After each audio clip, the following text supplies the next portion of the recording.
فرق کیوں؟ 1971 کا واقعہ ہے۔ ایک سفر کے دوران میں لاہور، پاکستان میں ایک صاحب کے یہاں ٹھہرا ہوا تھا۔ یہ ایک بڑا 2 منزلہ مکان تھا۔ میرے میزبان ایک روز رات کے وقت مجھ کو چھت کے اوپر لے گئے۔ اس وقت پورا چاند آسمان پر چمک رہا تھا اور کھلی فضا میں بہت خوبصورت معلوم ہو رہا تھا۔ ہم لوگ قدرت کے حسین مناظر میں کھوئے ہوئے تھے۔ اچانک میرے میزبان نے کہا، یہی چاند تو آپ کے ملک میں بھی چمکتا ہوگا۔ اس کے بعد ہم دونوں خاموش ہو گئے۔ میں نے اپنے دل میں سوچا کہ کیسی عجیب بات ہے۔ چاند ہر ملک میں چاند ہے، مگر انسان ہر ملک میں انسان نہیں۔ ایک شخص اپنے ملک میں وطنی سمجھا جاتا ہے، مگر دوسرے ملک میں خارجی بن جاتا ہے۔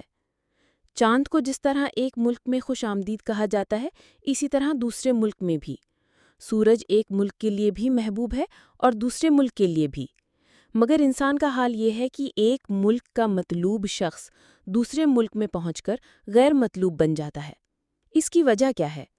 اس کی وجہ یہ ہے کہ چاند اور سورج اپنی فطرت پر قائم ہے، جبکہ انسان اپنی مقرر فطرت پر قائم نہیں۔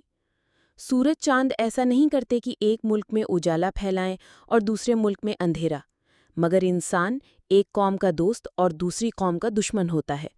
پھول کے لیے یہ ممکن نہیں کہ ایک کو خوشبو دے اور دوسرے کے لیے بدبودار بن جائے، مگر انسان ایک کے لیے خیرخواہ ہوتا ہے اور دوسرے کے لیے بدخواہ۔ ستارے اپنے اپنے مدار میں گھومتے ہیں، کوئی ستارہ دوسرے ستارے کے مدار میں داخل نہیں ہوتا، مگر انسان کا یہ حال ہے کہ وہ اپنے دائرہ کو چھوڑ کر دوسرے کے دائرہ میں داخل ہوتا ہے۔ درخت ایک ملک میں جس اصول پر اگتا ہے، دوسرے ملک میں بھی اسی اصول پر اگتا ہے، مگر انسان ایک کے ساتھ عدل کا معاملہ کرتا ہے اور دوسرے کے لیے وہ ظالم بن جاتا ہے۔